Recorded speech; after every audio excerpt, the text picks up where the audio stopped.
Diperkenalkan MC kita di anime ini bernama Kanji Yakutani, seorang profesor peneliti medis yang menghabiskan waktunya untuk penelitian di laboratorium tempatnya bekerja.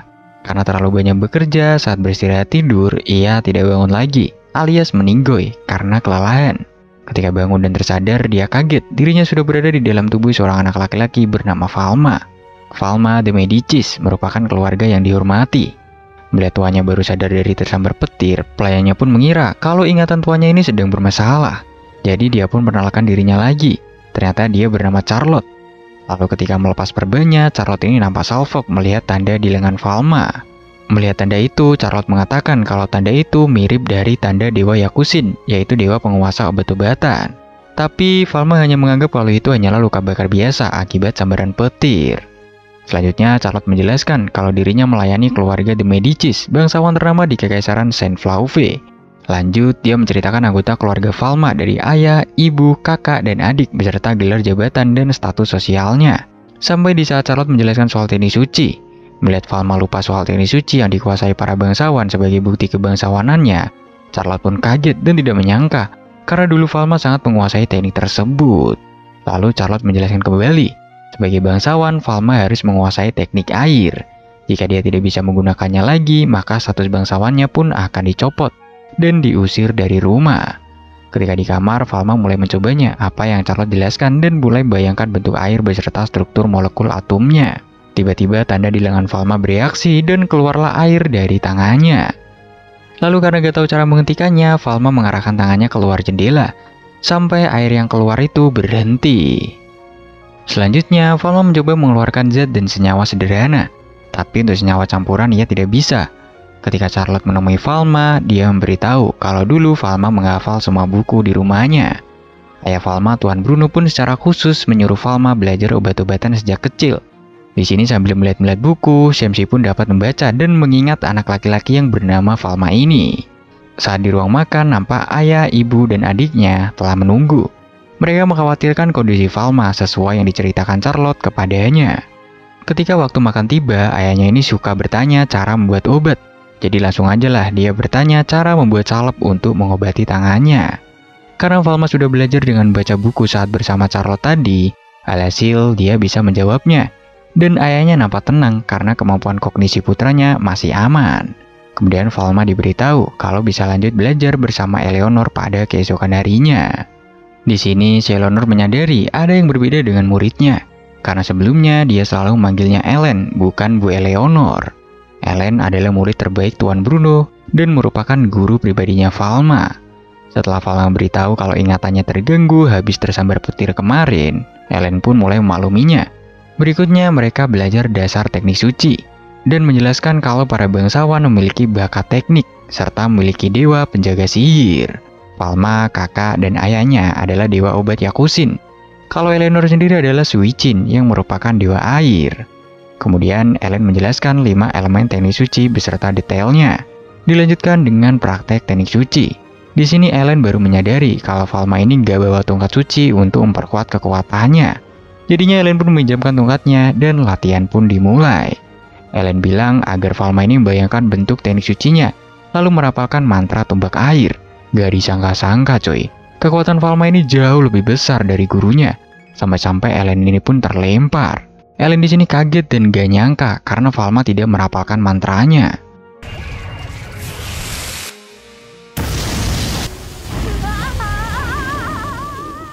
Ellen langsung mengeluarkan sebuah tongkat pengukur kekuatan dan meminta Falma untuk memegang tongkat tersebut. Tongkat itu malah pecah karena Falma ini terlalu OP coy. Jadi sebelumnya belum pernah ada orang yang bisa melebihi batas tongkat pengukur kekuatan suci itu. Lalu saat Ellen melihat tanda suci Yakusin, Ellen pun melarang Falma untuk memegang tongkat pengukur kekuatan di depan orang lain. Bahkan di depan keluarganya sendiri pun dia dilarang. Mendengar hal itu, Falma langsung setuju untuk merahasiakannya. Lalu berlanjut di perjalanan pulang. Karena Ellen kacamatanya rusak ketika latihan tadi, Falma pun meminta Ellen membuat lubang kecil dengan jarinya. Saat mencobanya, ternyata dia bisa melihat dengan jelas. Sedangkan saat Falma melakukan hal itu, ia malah bisa melihat tanda biru di jarinya Ellen. Itu menunjukkan kalau jarinya sedang terluka. Ellen pun bertanya-tanya, kenapa Falma bisa tahu padahal tidak diperban. Falma mencoba melihat lagi luka jari Ellen. dan tiba-tiba warnanya berubah. Kemudian Falma terus terang kepada Ellen bahwa saat diteropong dengan jari bagian tubuh yang sakit akan terlihat berwarna biru. Dan saat dianalisa penyebabnya, warnanya akan menjadi putih. Jadi apakah itu termasuk teknik suci? Tanya Falma kepada Ellen. Kemudian Ellen berpikir kalau ini tidak mungkin, karena ini sudah seperti mata Dewa Yakusin. Dan dia pun menjadi histeris ketakutan saat melihat tidak ada bayangan Falma di bawah sinar terik matahari. Karena saking ketakutannya, Ellen pun menjadi lari pergi meninggalkan Falma. Keesokan harinya, ketika Falma bertemu dengan ayahnya, ia diberitahu kalau Eleanor izin tidak mengajar karena demam tinggi. Lalu ayahnya menanyakan apa penyebabnya kepada Falma dan menyuruhnya untuk mengantarkan ramuan serta surat untuk Ellen. Tapi karena ramuan ayahnya ini hanya memiliki efek seperti minuman nutrisi, jadi dia di sini akan membuat pereda demam yang berbeda. Sementara itu, Ellen yang parno, ia menggunakan baju zirah perang karena negatif thinking kepada Falma. Ia masih menjaga jarak saat bertemu. Kemudian Falma langsung menyampaikan maksud dan tujuannya kepada Ellen jika dia tidak mau Ellen ini berhenti jadi guru pribadinya. Karena di perpustakaan tidak ada catatan tentang teknik suci, dan dia juga tidak tahu bagaimana cara mengendalikan kekuatannya. Di keesokan harinya, Ellen telah pulih dan masih parno. Namun dengan baju zirahnya, ia bersemangat tetap akan mengajar muridnya tersebut. Sebelum mulai mengajar, Ellen berterima kasih karena salep dan obat serbuk pahit darinya itu sangat manjur. Ellen sendiri mengakui kalau obat buatan Tuan Bruno tidak akan semanjur itu. Lalu saat kemudian, Ellen pun mengajak Falma pergi ke Pulau Kosong untuk berjaga-jaga kalau kekuatan Falma tidak bisa dikendalikan. Singkat cerita, latihan pun dimulai. Walaupun kekuatan CMC ini terlalu OP, Ellen memilih tetap melanjutkan latihan sampai Falma bisa menguasai teknik sucinya. Dilanjutkan pada hari berikutnya, Falma duduk di tangga rumahnya untuk mengamati dan menganalisa kondisi kesehatan seluruh pelayan di rumahnya. Kemudian dia meracik obat untuk seluruh penyakit yang diderita oleh pelayannya. Selanjutnya, Falma ditemani Charlotte untuk membagikan obatnya satu persatu sesuai penyakit pelayannya. Melihat para pelayannya senang dan terharu, Falma bertanya kepada Charlotte, kenapa responnya seperti itu, padahal itu hanyalah obat biasa. Charlotte pun menjelaskan jika obat dari apoteker hanya untuk bangsawan, dan rakyat biasa tidak akan mampu membelinya karena harganya sangatlah mahal. Mengetahui masalah strata sosial dan harga obat yang mahal, Falma pun akan membulatkan tekad untuk memberikan obat kepada semua orang yang membutuhkan, tanpa membedakan strata sosialnya. Cerita pun berlanjut di mana Blaine si adik yang terkena penyakit cacar air dan belum menemukan obatnya. Tuan Bruno melarang istrinya dan Falma untuk menemui Blaine selama 3 minggu agar tidak tertular. Dan hanya pelayan sajalah yang akan mengurusnya seperti Falma pada 4 tahun lalu ketika mengalami hal yang sama. Teringat ilmu medis modern, Falma berpikir kalau dirinya aman untuk mendekati adiknya. Karena ia sudah punya kekebalan. Berbeda dengan pandangan ayahnya yang berpikir, meskipun sudah pernah kena tapi masih ada kemungkinan terkena lagi. Di sini Falma pun langsung menyiapkan obat untuk adiknya. Dan segera setelah obatnya jadi, dengan sembunyi-sembunyi, Falma masuk ke kamar Blanche untuk memeriksa kondisinya. Saat memberi obat pada Blanche, Falma memintanya untuk merahasiakan tentang obat tersebut. Merasa ada perbedaan sikap dari kakaknya, Blanche pun bilang kalau kini kakaknya sudah berubah. Karena dulu Falma tuh gak mau sama sekali untuk menemani adiknya bermain, dan tak pernah menyuapinya juga. Mulai dari situlah, Blanche menjadi menyayangi kakaknya yang sekarang. Mendengar itu, Falma terdiam dan teringat tentang adik pada kehidupan masa lalunya. Tak lama dari itu, Blaine pun akhirnya sembuh dari cacarnya. Beberapa waktu kemudian, Falma membuat mikroskop lensa tunggal agar bisa menunjukkan bakteri kepada Blaine. Tiba-tiba ia dipanggil ayahnya dan menyuruhnya bersiap untuk pergi, karena ada panggilan darurat dari sang ratu. Tuan Bruno mengajak Falma menemui sang ratu. Panggilan darurat tersebut ternyata karena kesehatan ratu yang tiba-tiba menurun. Sebelum berangkat, Falma ini merasa ada yang janggal dengan batuk ayahnya. Saat mau melihat dengan mata dewanya, sang ayah ini menoleh ke arahnya. Dan Falma pun tidak jadi melakukannya agar tidak ketahuan skillnya. Sesampainya di istana, tabib kekaisaran yang sudah gelisah memberitahu Tuan Bruno kalau paru-paru ratu terus melemah. Tuan Bruno bergegas memeriksanya dan Falma memperhatikan cara pemeriksaan ayahnya. Kemudian pada sudut ruangan, tabib istana dan Tuan Bruno membicarakan kondisi ratu yang terlalu buruk. Dan Tuan Bruno pun menyimpulkan kalau kemungkinan ajal ratu sudah dekat. Tuan Bruno pun memanggil Falma untuk membantunya. Ahli farmasi di dunia ini memiliki hak resep independen untuk meracik sendiri obat yang akan diberikan kepada pasiennya. Tuan Bruno pun membuat ramuan anestesi dan meminta sang ratu untuk menghirupnya. Tapi ternyata obat itu tidak berpengaruh sama sekali untuk penyakitnya, dan hanya meringankan sakitnya saja. Lalu terdengar tabib di sana yang menyuruh seseorang untuk memanggil pendeta, karena mungkin besok adalah saat-saat terakhir sang ratu. Falma berpikir apakah ada cara lain untuk menyembuhkannya. Lalu dia menggunakan mata dewanya kepada ratu, tentunya untuk melakukan analisa penyakitnya.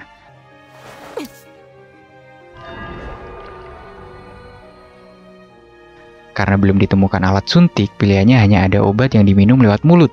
Melihat kesedihan putra sang ratu, Falma membulatkan tekad dan berjalan menghampiri sang ratu.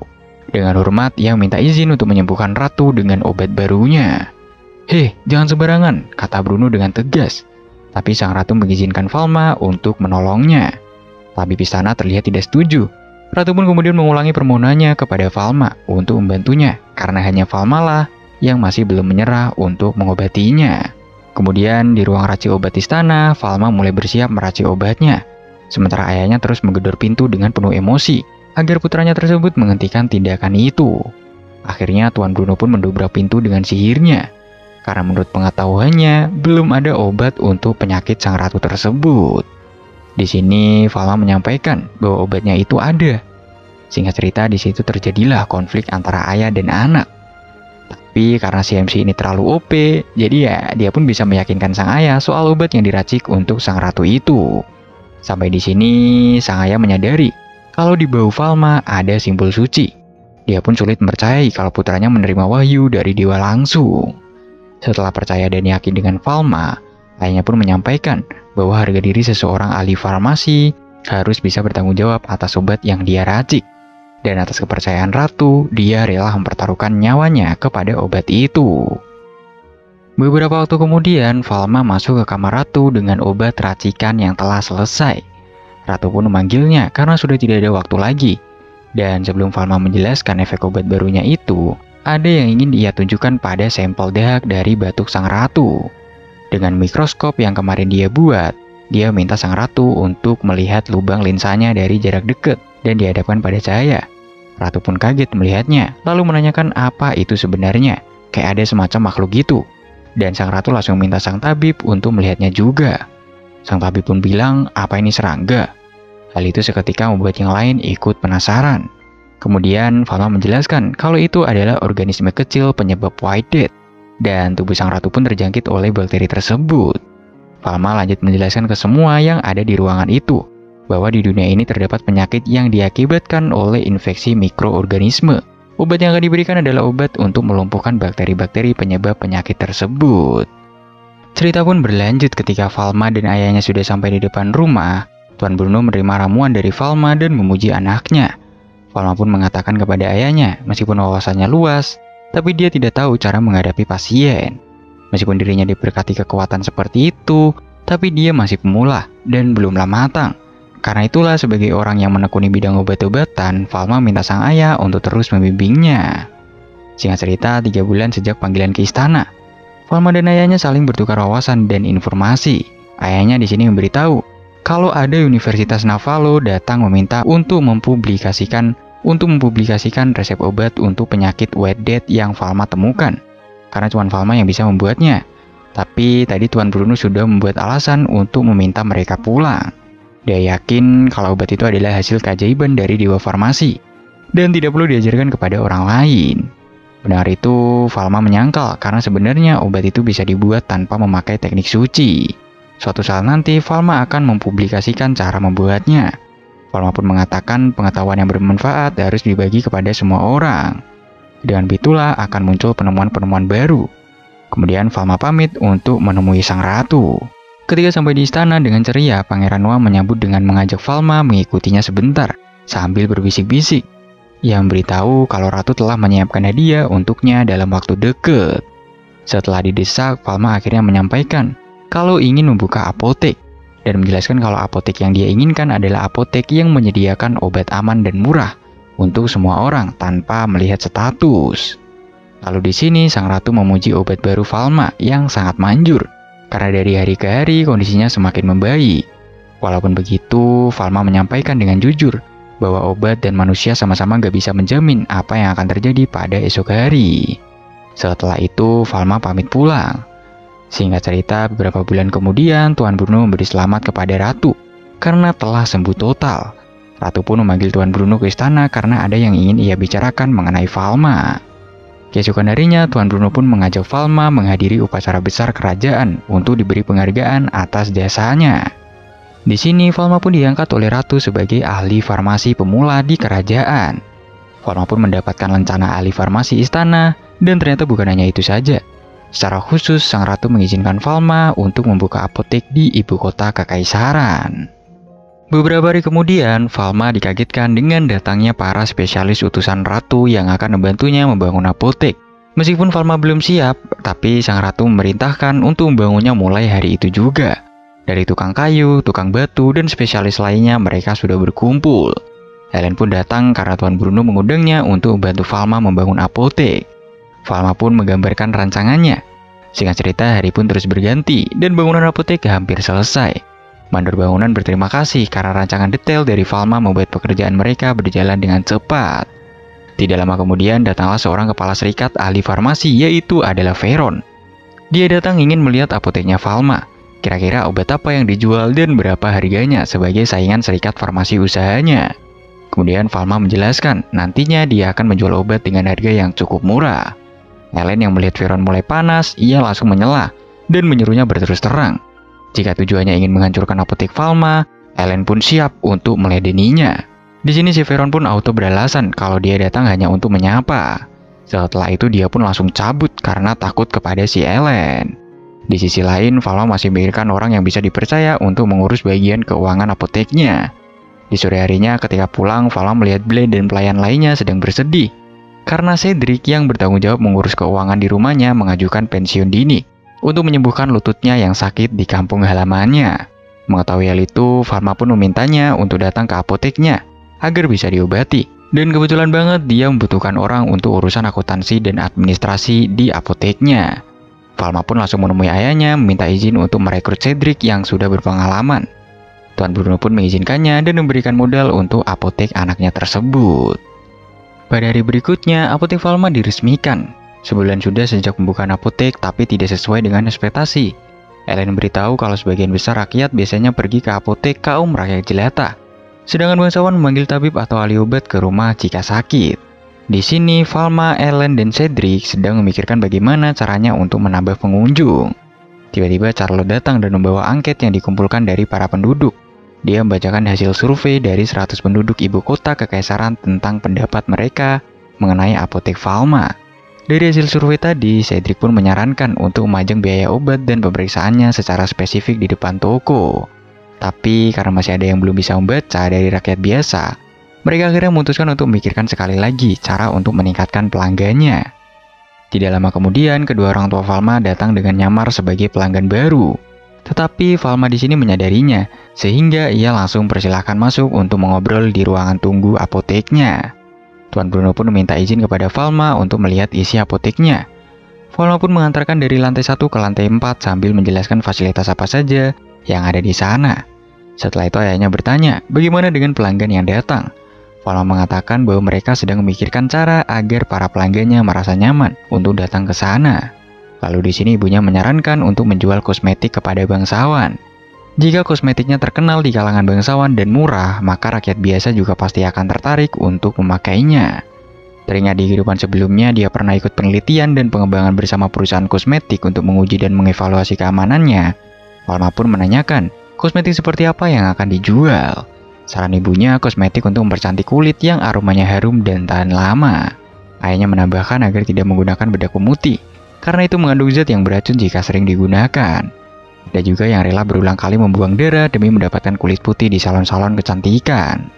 Mengeluarkan darah dan melukai diri sendiri demi bisa cantik itu adalah sebuah tindakan yang bodoh, kata ayahnya.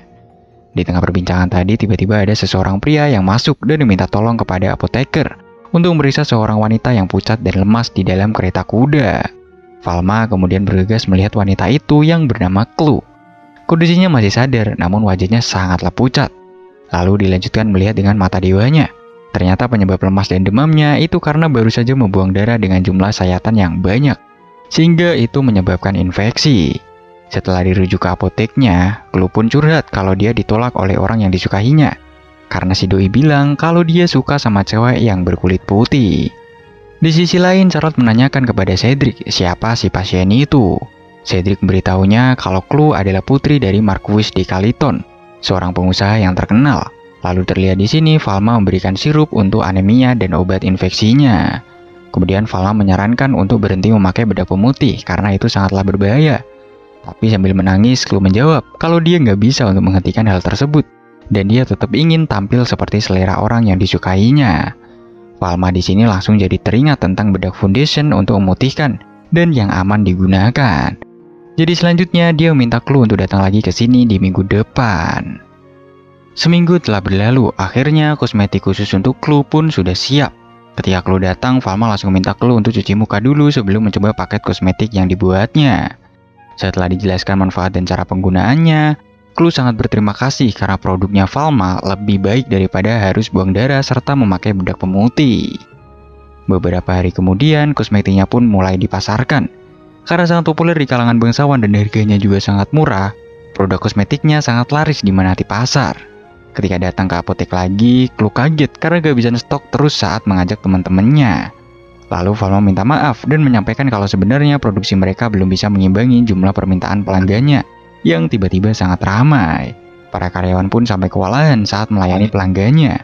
Dari permasalahan tersebut, akhirnya Chloe menawarkan solusi padanya untuk membuat anak dari perusahaan apotek yang khusus melayani produk kosmetik. Tentu saja hal tersebut akan didanai oleh Chloe dan masih tetap atas kepemilikan Falma. Mendapatkan tawaran seperti itu, pastilah Falma langsung setuju. Tidak butuh waktu lama, toko khusus kosmetik pun jadi. Dan benar saja hal tersebut bisa menangani permintaan seluruh pelanggannya. Scene lalu beralih ke wilayah Marseille untuk pemberian dari Ratu kepada Tuan Bruno. Karena keberhasilannya menyembuhkan penyakit Ratu. Kota tersebut merupakan kota pelabuhan perdagangan terkenal dan sebagai gerbang masuk ke Kekaisaran. Ditambah tempat ini juga merupakan produsen tanaman herbal terbesar, dan itu sangat penting bagi seorang apoteker. Tuan Bruno dan para bawahannya sedang membahas tentang laporan keuangan perdagangan selama 5 tahun terakhir. Data impor dan ekspor tahunan dengan 10 mitra dagang teratas negara, serta jumlah transaksi maupun pendapatan pajak sedang meningkat. Namun akhir-akhir ini perusahaan ini dan perusahaan dari kerajaan Nederland mulai bermasalah. Perusahaan itu bersembunyi di balik perjanjian dan hak berdaulat yang diberikan kerajaan Nederland. Tentunya itu dilakukan untuk bisa menghindari pemungutan pajak. Tuan Bruno menginstruksikan bawahannya untuk berdiskusi dengan mereka. Jika tarifnya diturunkan, manusia dan barang akan semakin mudah untuk diantarkan. Tidak lama kemudian, dia melihat Falma yang masih ada di ruangan. Asistennya segera menyarankan agar Falma bermain di laut, karena laut Marseille itu sangatlah indah. Falma pun pamit mau ke pantai dan ayahnya berpesan, kalau anak kecil jangan nyebur ke laut sendirian. Sesamanya di pantai terlihat Blanche dan Charlotte yang sedang main pasir. Kemudian Blanche ingin main air laut sama Charlotte. Namun Falma memberitahu kalau ayahnya melarang mereka untuk nyebur ke laut. Selain itu Charlotte dan Blanche juga tidak bisa berenang. Tapi mereka di sini tetap memohon untuk diperbolehkan bermain air dengan alasan kalau mereka hanya akan mencelupkan kakinya saja di pinggiran pantai. Akhirnya Falma pun di sini mengizinkannya. Tidak disangka-sangka Ellen juga ternyata ada di sana. Setelah ganti baju, dia bersiap untuk berenang. Sedangkan Falma sendiri dia terdiam di pinggiran melihat Blanche. Dan dia teringat dengan adiknya di masa lalu. Mereka sering berenang di laut setiap tahunnya. Dulu si adik marah karena dia ingin berenang. Sambil tersenyum, Falma membujuk sang adik dan berjanji kalau tahun depan adiknya baru boleh untuk berenang. Namun di tahun itu si adik didiagnosa sakit. Dan Falma ini gak bisa untuk nempatin janjinya tersebut. Lalu dia pun tersadar dari lamunannya. Karena Falma mendengar teriakan Charlotte, yang ternyata Blanche ini terbawa arus ke sungai yang semakin jauh. Dengan sekuat tenaga, Falma pun mengejarnya. Di tengah-tengah itu tiba-tiba saja kekuatannya aktif. Lalu ada sihir yang melingkar di sana, sehingga membuat Falma dan adiknya tidak terkena air laut sedikit pun. Di sini Ellen yang ikut mengejar melihat Falma yang sedang menahan air lautnya. Ellen di sini auto kaget saking hebatnya di dasar laut itu sampai-sampai pasirnya pun ikutan kering. Sesamanya di pantai, Blanche menangis dan Falma melihat adiknya dengan mata dewanya untuk melihat apakah adiknya menelan banyak air atau tidak. Falma di sini bersyukur karena adiknya itu nggak menelan banyak air. Ellen menanyakan kekuatan apa tadi. Falma juga sebenarnya tidak mengerti. Ellen menilai kalau itu adalah teknik suci negatif. Teknik suci negatif hanya bisa digunakan untuk mengurangi zat. Teknik suci yang dapat menghapus satu area penuh seperti tidak pernah ada. Mendengar penjelasan itu, Falma menjadi merasa bersalah. Lalu saat di malam harinya, Falma termenung teringat pada saat itu dirinya berniat menghilangkan molekul air laut. Tapi ternyata tidak ada tanda-tanda garam di dasar lautan. Artinya, Falma telah menyingkirkan air laut bersama semua molekul di dalamnya. Sebagian besar tubuh manusia terdiri dari air. Jika dia salah sedikit saja, maka itu bisa membahayakan orang lain. Wajar saja jika orang-orang takut dengan kekuatannya Falma ini. Lalu tak lama dari itu, Charlotte minta maaf kepada Falma untuk kejadian ketika di pantai tadi. Di sini Charlotte juga berterima kasih karena telah diselamatkan pada kejadian siang tadi. Di suatu tempat di tengah hujan petir, sekelompok orang dengan pakaian serba putih seperti pendeta gereja, mereka sangat kaget mendengar ada anak kecil tanpa bayangan yang bisa menghapus air laut tanpa tongkat. Mereka mendapatkan kabar itu dari anak panti asuhan yang melihat kejadian tersebut. Awalnya mereka tidak menganggap serius cerita dari anak panti tadi. Tapi beberapa hari setelahnya seorang pengasuh panti asuhan pergi ke lokasi itu dan menemukan sisa tenis suci yang sudah berhari-hari tidak hilang. Akhirnya semuanya pun mendapatkan perintah dari kekaisaran untuk mencari anak tanpa bayangan tersebut. Jika laporannya benar, maka mereka akan melenyapkan makhluk kelainan itu. Singkat cerita, seminggu liburan di Mercer telah berlalu. Falma tidak menyangka kini pelanggan apoteknya 3 kali lebih banyak dari sebelumnya. Charlotte juga terlihat sibuk membagikan cindera mata dari Mercer kepada orang-orang di sana. Saat Falma melihat ada orang yang mencurigakan dan ditanyai, mereka auto pergi tanpa menjawabnya sama sekali. Kemudian di lantai atas, Falma membahas tentang orang-orang yang mencurigakan tersebut. Ellen juga penasaran dan dia merasa kalau orang-orang itu tertarik dengan Falma. Jubah putih yang mereka pakai berbeda dari serikat-serikat yang ada di kota ini. Ellen terus terang kalau mereka terlihat seperti pendeta dari kuil, tapi mereka juga bukan dari kekaisaran. Mereka pun mendiskusikan hal tersebut dengan penjaga untuk berjaga-jaga agar tidak sampai terjadi sesuatu kepada para pelanggan. Keesokan harinya, ketika penjaga berganti shift dan saat pintu gerbang dibuka, nampak kereta kuda bermuatan lumpur melaju kencang di apotek. Lalu penjaga itu melapor kepada Tuan Bruno. Dia mengatakan kalau kejadiannya sangat mendadak dan tidak dapat dihentikan.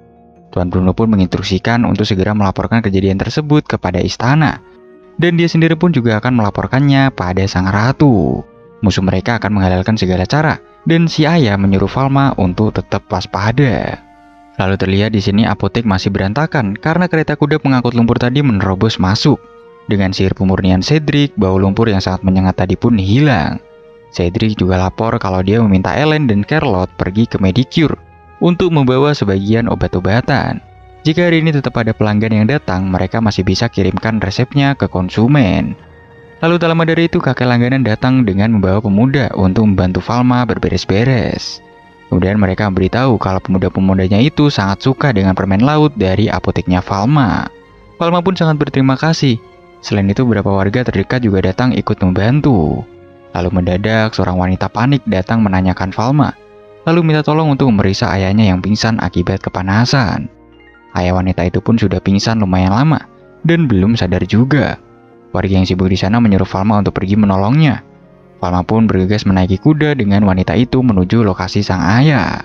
Setelah berjalan cukup jauh dari ibu kota, Falma sekarang malah dikepung oleh orang-orang berjubah putih yang ternyata sedang menjebaknya. Saat Falma dikepung oleh biru pengadil dari kuil, dia mengingat Ellen yang menjelaskan tentang kuil yang mempunyai kekuasaan dan wewenang paling tinggi di atas negara. Serta ia juga mempunyai biru khusus bernama Biru Pengadil yang bertugas membasmi roh jahat dan kesesatan. Solomon adalah ketua dari pengadil kuil agung. Ia beranggapan bahwa Falma adalah roh jahat yang menyamar sebagai pemuda karena tidak memiliki bayangan. Solomon meminta Falma untuk mundur beberapa langkah agar bisa langsung melakukan teknik suci melawan roh jahat. Tapi selnya pun langsung hancur.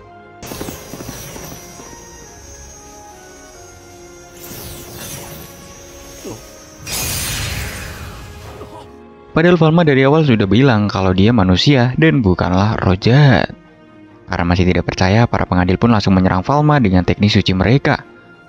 Merasa mulai jengkel, Falma akhirnya membalas mereka dengan mengeluarkan sinar menyilaukan dan gelombang kejut yang mengakibatkan Solomon jatuh dari kudanya.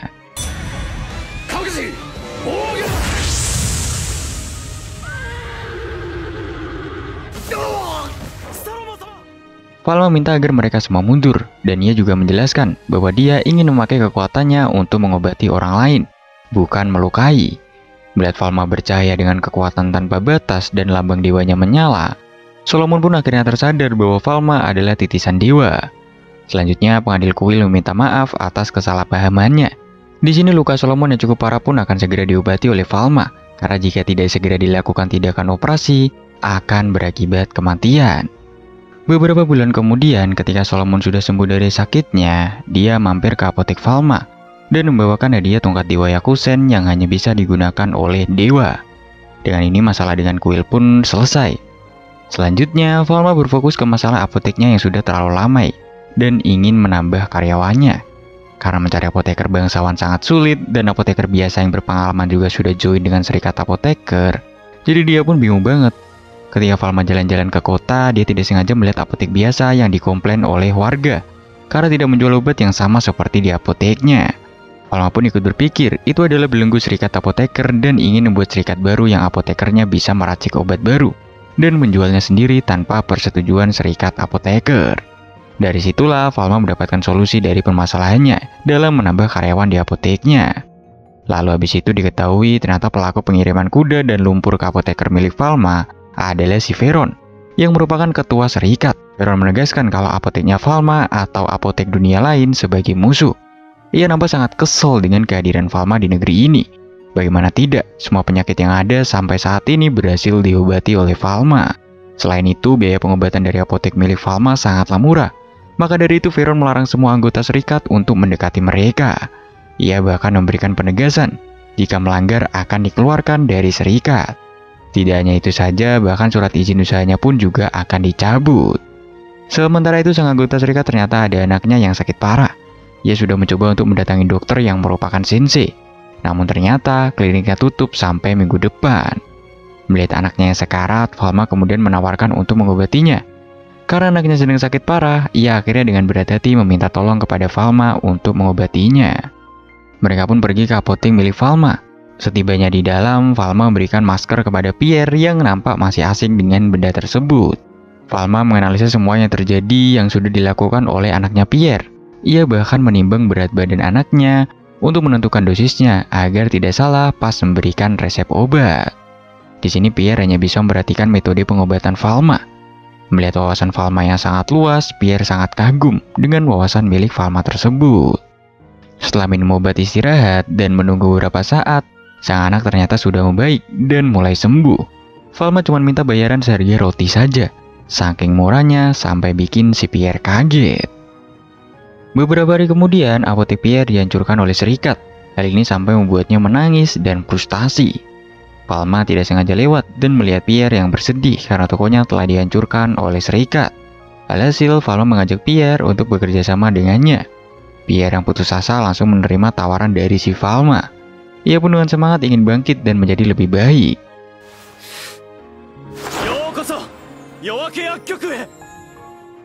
Scene lalu berganti ke Bruno yang bermimpi di masa lalu.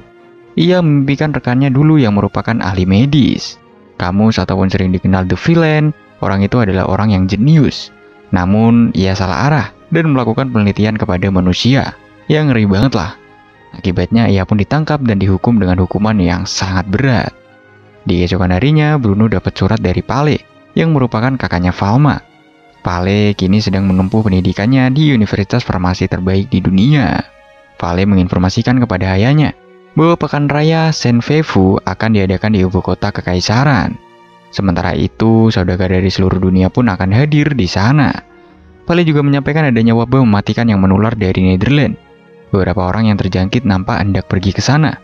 Saat ini korban sudah ada 1.000 orang yang meninggal. Sementara itu, kekaisaran kini sedang rapat. Laporan kematian di kota kini turun menjadi 20%. Hal tersebut merupakan prestasi yang sangat besar. Tentu saja angka kematian itu berkat adanya apotek dunia lain milik si Falma. Karena saking senangnya dengan kinerja nyata dari Falma, Elizabeth II ingin memberikan apresiasi yang sebesar-besarnya untuk Falma. Ia berpikiran untuk ngasih gelar Archduke kepadanya. Namun berhubung Falma ini masih di bawah umur, jadi gelar itu harus ditunda terlebih dahulu. Lalu scene pun berganti kembali ke si Falma. Ia yang sedang berada di apoteknya kini mendapatkan sampel yang dikirim oleh kakaknya. Sesuai prediksinya, wabah ini merupakan wabah pes atau yang dikenal dengan wabah hitam. Namanya pes dong. P1 pesdik.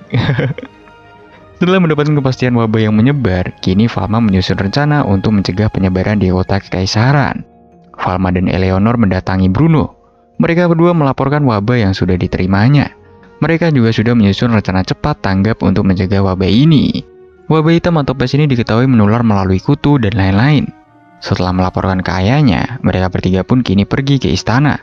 Bruno dan Falma akan meminta kepada Ratu Elizabeth agar cepat menutup gerbang ke kota dan diadakan karantina. Mendapati laporan tersebut, Ratu Elizabeth tidak pernah meragukan kemampuan si Falma. Ia langsung menginstruksikan kepada menterinya untuk segera bersiap. Ya bisa dibilang virus ini tuh mirip-mirip lah dengan virus corona waktu dulu ya. Lalu Shin berganti ke Falma yang minta Pierre untuk menyiapkan obat. Obat itu akan diberikan gratis kepada orang yang terjangkit wabah. Falma menginstruksikan untuk memberikan obat kepada siapapun tanpa terkecuali jika orang itu terkena wabah pes. Elizabeth yang dengar laporan dari Falma kini dengan cepat sudah menyiapkan pertahanan dengan matang. Hal itu ia lakukan agar ibu kota Kekaisaran tidak terkena wabah hitam karena mengadakan pekan raya. Setelah persiapan selesai, kini Falma dan Eleanor pergi ke Mercier, lokasi di mana karantina sedang berlangsung. Mereka menunggangi kuda untuk pergi ke kota itu agar sampai dengan cepat. Di pelabuhan terlihat banyak kapal yang sudah datang dan hendak berlabuh. Mendapati hal tersebut, Falma mengajak Ellen untuk bergegas dan melakukan inspeksi kepada semua kapal sebelum pekan raya dimulai. Kedatangan Falma dan Ellen pun sudah ditunggu oleh para rekan yang bertugas lebih awal di sana. Para rekan itu memberikan daftar barang-barang kapal. Mereka juga ingin memberikan hasil pemeriksaan kesehatan awak kapal yang datang dari kemarin sampai saat ini. Bagi kapal-kapal yang sudah lolos pemeriksaan barang, mereka akan dimurnikan terlebih dahulu. Teknik pemurnian yang akan dipakai adalah teknik suci angin. Falma dan Ellen akhirnya berangkat ke kapal-kapal pesiar yang hendak berlabuh. Mereka berdua mengumpulkan laporan dari dokter yang ada di setiap kapal. Beberapa kapten kapal nampak kesel karena harus menunggu begitu lama. Namun di sini Falma memberikan resep obat dan meminta mereka untuk mengambil obatnya. Akan tetapi inspeksi yang dilakukan tidak berjalan mulus. Ketika mereka hendak pergi ke kapal yang lain, mereka mendapatkan serangan dari kapten kapal yang lain. Nampaknya proses yang lama ini membuat para kru kapal ini merasa bosan dan marah-marah.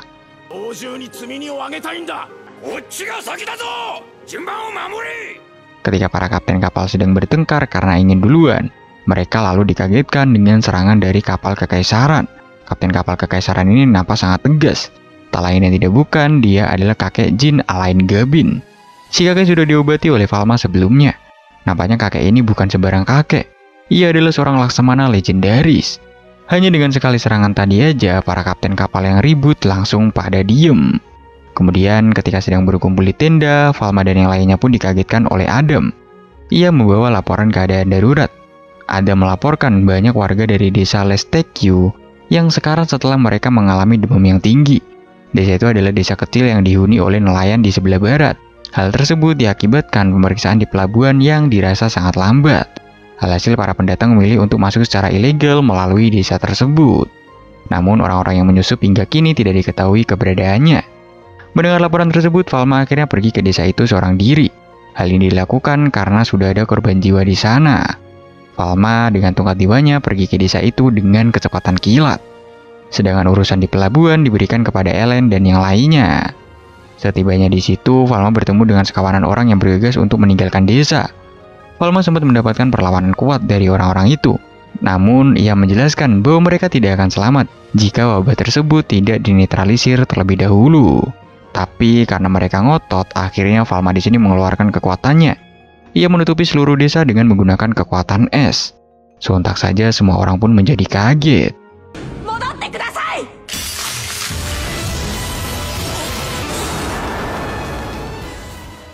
Kemudian Falma memperkenalkan diri kepada para warga bahwa dirinya adalah ahli farmasi dari Kekaisaran. Falma juga bilang kalau ia sudah membawakan obat untuk mengobati semua orang yang ada di sana. Mendengar hal itu, para penduduk yang hendak pergi sedikit merasa lega. Alhasil semua kini sudah lebih tenang dan kembali ke desa. Setibanya di sana, Falma menjelaskan bahwa akan dilakukan triase di desa LS Takyu. Dia akan bagi zona dari yang terparah, ringan, dan juga sehat. Hal tersebut pun dilakukan agar pengobatan bisa berjalan dengan baik dan cepat. Sementara itu di pelabuhan ada satu kapal yang mencurigakan. Kapal itu adalah kapal yang membutuhkan pengobatan darurat. Namun setelah dilakukan pengecekan lebih dekat, ternyata kapal itu berisi orang-orang yang tercemar. Mereka bahkan sudah mati semuanya.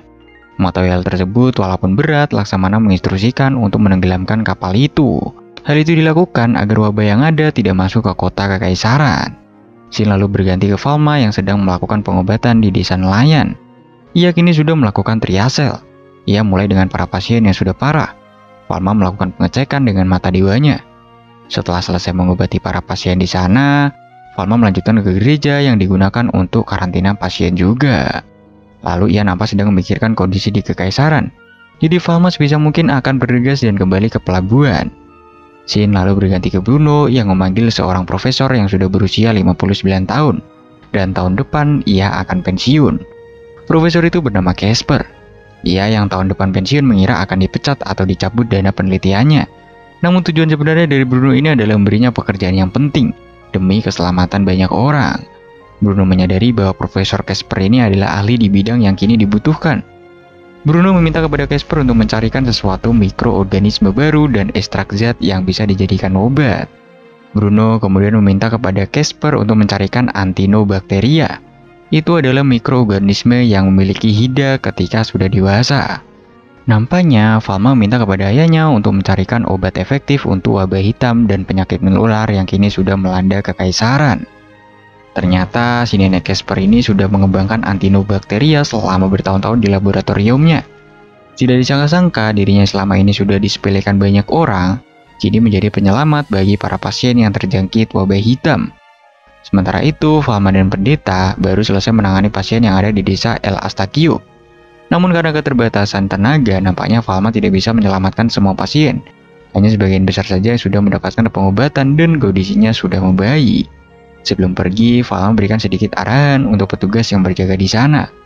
Mereka diminta untuk tidak meninggalkan desa terlebih dahulu dalam waktu 2 minggu. Tim perlindungan Falma juga akan bekerja untuk meminimalisir penyebaran wabah hitam di desa tersebut. Setelah selesai di desa, Falma langsung pergi untuk berpatroli. Ia menemukan asap besar dan langsung mendatanginya. Ternyata orang di sana sudah ada beberapa yang ditangkap oleh petugas kekaisaran. Mereka ini adalah orang-orang yang ditinggalkan karena demam tinggi. Falma menginterogasi mereka. Awalnya mereka tidak mau menjawab, namun setelah diberitahu kalau mereka terjangkit wabah hitam, mereka langsung memberikan informasi karena Falma juga berkenan mengobati mereka. Ternyata cuy, salah satu barang bawaan mereka adalah hewan, di mana wabah hitam ini menyebar dengan cepat justru melalui hewan. Hewan yang dibawa adalah tupai dari Pulau Pante, pulau yang berasal dari Nederland, tempat di mana wabah itu berasal. Mendengar hal itu, sontak saja Falma langsung kaget dan menanyakan kemana tujuan dari gerombolan itu. Di sini Falma merasa curiga karena di antara orang itu ada pendekar suci yang pergi bersama mereka. Ia kemudian teringat akan penyakit dari Ratu Elizabeth sebelumnya. Ia merasa curiga apakah ini adalah ulah dari seseorang. Wabah ini mungkin saja merupakan perbuatan orang yang ingin kekaisaran hancur. Lalu Shin berganti ke Bruno yang sedang melaporkan kepada Ratu Elizabeth. Ia melaporkan bahwa ada penyusup yang menyebarkan wabah hitam. Mereka datang melalui desa nelayan dan tujuannya adalah Pekan Raya, di mana lokasi itu adalah kota kekaisaran. Sementara itu terdapat kekacauan yang terjadi di gerbang 6. Ternyata ada para penyusup yang memaksa masuk ke kota kekaisaran. Mereka bahkan melakukan penyerangan dengan sihir es. Ia juga menyebarkan tupai putih yang merupakan sumber wabah hitam ini. Para tupai itu disebar dengan menggunakan kekuatan angin. Akibat serangan itu, kini lonceng pun dibunyikan sebagai tanda bahaya masuk ke dalam kekaisaran. Sementara itu, diperlihatkan seseorang yang nampak sangat mencurigakan sedang duduk di menara. Kini keadaan kota kekaisaran sedang dalam bahaya. Salah satu bawahan Ratu Elizabeth melaporkan kejadian di gerbang 6. Penyebab kekacauan di sini ternyata ulah dari kesatria suci dari Nederland. Ia melaporkan bahwa 5 kesatria suci sudah menyerang dan menyebabkan kekacauan besar. Sang ratu kini sedang memikirkan siapa dalang di balik semua ini. Ia dan negara Nederland sudah lama menjadi sekutu. Ratu yakin kalau kejadian ini pasti disebabkan oleh seseorang yang mendalanginya. Bruno kemudian menyampaikan bahwa orang yang mendalangi ini pasti adalah orang yang paham betul mengenai wabah hitam. Bruno kemudian meneruskan laporannya. Ia mendengar bahwa ada ahli farmasi yang direkrut oleh Nederland 3 tahun silam. Ciri khas pengobatan dari orang itu mirip dengan ahli farmasi kejam yang ia kenal. Ia juga merupakan seseorang yang ahli dalam hal racun dan wabah. Orang itu adalah Camus Decide. Sementara itu, di kekaisaran kini sedang mengalami kekacauan. Para kesatria suci kini menyerang dan menyebarkan tupai putih. Hingga akhirnya datanglah Solomon yang datang menghentikan mereka.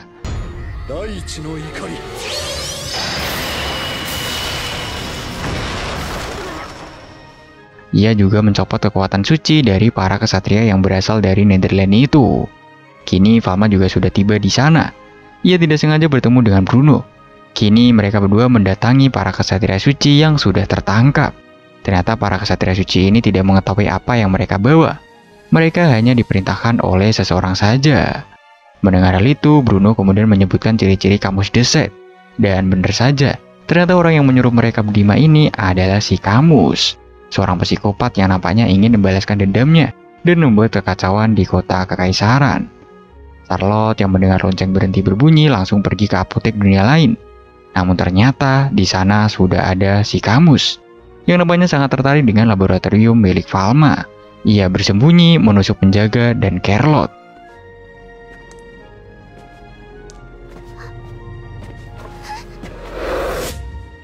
Falma yang merasa aneh akhirnya juga mendatangi apotek miliknya. Ia datang bersama dengan ayahnya. Setibanya di sana, Falma melakukan pengecekan dengan menggunakan mata dewanya. Ia di sini mendapati bahwa ada orang yang sedang terluka di sana. Dirinya juga menemukan adanya roh jahat yang kini berada di laboratorium miliknya. Kini Falma dan Bruno bergegas menuju ke laboratorium miliknya. Setibanya di sana, Falma dan Bruno sangat kaget karena Charlotte dan Cedric sedang terkapar tidak berdaya. Mereka nampak sudah terkena racun berbahaya dan mematikan, sampai tidak bisa bergerak sedikit pun. Mendapati hal tersebut, Bruno minta kepada Falma untuk mengobati mereka terlebih dahulu. Sementara itu, ia akan mencoba untuk menahan roh jahat Camus. Di sini Bruno langsung melancarkan serangan kepada Camus. Namun, serangan darinya itu tidaklah berarti apa-apa untuk si Camus. Ia kini sudah menjadi roh jahat yang sangat kuat dan tidak bisa ditembus dengan serangan dari Bruno. Sementara itu, Falma kini sedang melakukan pengecekan pada racun yang ada di tubuh Charlotte dan Cedric. Ia mencoba beberapa penyembuhan, namun masih tetap saja salah. Setelah mencoba beberapa kali, ia akhirnya berhasil menyingkirkan salah satu racun yang ada di tubuh Charlotte dan Cedric. Racun itu adalah akonitin. Namun perjuangannya tidak berhenti begitu saja. Nampaknya masih ada racun lain yang ada di tubuh mereka berdua. Setelah mencoba beberapa jenis racun, ia akhirnya menemukan racun tersebut. Itu adalah batrakotosin. Dengan kekuatan dewa farmasinya, Falma langsung menyingkirkan racun itu dan mengobati luka yang ada pada diri Charlotte dan Cedric. Ternyata racun yang digunakan oleh si Camus ini adalah racun dari katak panah beracun. Sementara itu nampak Bruno yang sudah kewalahan karena tidak kuat menghadapi si Camus. Ia bahkan sampai tersungkur dan terlempar dengan keras, hingga tidak sadarkan diri. Setelah berurusan dengan Bruno, kini Camus mengambil alih racun yang ada di sana. Ia sangat kagum dengan laboratorium milik Falma. Di sana sangat banyak jenis racun baru yang sampai saat ini belum ia ketahui. Lalu Falma yang sudah geram dengan perbuatan si Camus pun langsung melawannya. Ia langsung menyingkirkan racun yang dipegang oleh Camus. Falma yang marah nampak sudah tidak bisa lagi diajak bicara baik-baik. Ia pun langsung menyerang Camus dengan memukul wajahnya yang sudah remuk.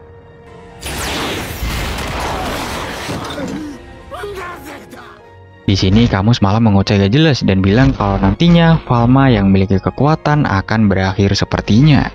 Mendapati hal itu, Falma langsung memukul muka Camus yang sudah hancur itu sampai ia terpental keluar. Saat di udara, Camus bahkan langsung dikasih pukulan lagi sama si Falma hingga tersungkur di tanah.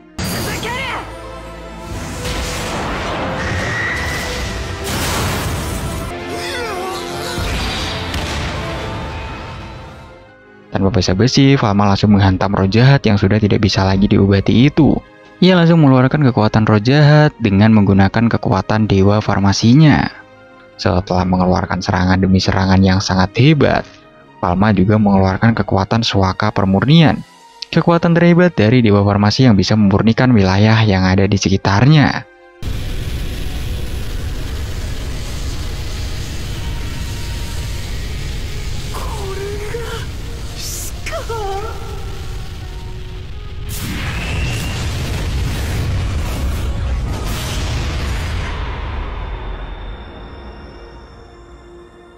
Para petugas dan penduduk sampai terheran dengan cahaya indah di langit mereka. Cahaya yang bisa hanya dilakukan oleh dewa farmasi. Singkat cerita, setelah kejadian itu, Charles dan Cedric mendapatkan perawatan kembali untuk memastikan luka mereka bisa sembuh dan bisa beraktivitas dengan normal. Kemudian pengobatan untuk wabah di kota Kekaisaran juga tetap dilangsungkan. Hal tersebut karena tupai putih sudah terlanjur menyebarkan wabah yang ada di kota Kekaisaran. Ellen juga bertugas untuk melakukan inspeksi pada kapal-kapal saudagar yang hendak berlabuh, yang akan mengikuti pekan raya Saint Flevo. Pencegahan ini pun nampak sedang berjalan dengan lancar. Mereka bisa meminimalisir adanya wabah tambahan. Falman juga menambahkan dosis guna pengobatan wabah hitam. Sementara itu, para anggota serikat kini sudah mendapatkan jumlah yang banyak. Mereka ditugaskan untuk membuatkan obat dan membagikannya secara gratis ke lokasi yang ada di sekitar Kekaisaran. Mereka pun berhasil menghalau wabah besar yang datang. Singkat cerita, 2 bulan kemudian, akibat kerjasama yang baik, akhirnya mereka pun bisa menyelenggarakan pekan raya dengan nyaman, karena wabah sudah berhasil dihilangkan. Di akhir cerita, kita juga menemukan bahwa Laksamana dan pendeta maupun Solomon datang ke apotek dunia lain. Setelah beroperasi kembali, kini apotek dunia lain kembali dibanjiri oleh antrian para pembeli yang setia menunggu produk-produk terbaru dari apotek tersebut. Dan ceritanya pun berakhir sampai di sini. So, itulah cerita dari anime Isekai Yakiyoku. Anime ini menurut gue lumayan bagus ya, apalagi kalau misal kalian suka sama hal-hal yang berbau dokter gitu. Kayaknya bakalan suka banget sama anime ini. Kalau gue sendiri lumayan suka, jadi gue bisa kasih rating anime ini 8/10. Menurut kalian berapa? Silahkan komen aja di bawah. Terima kasih udah menonton video ini sampai habis. See you next video. Bye-bye.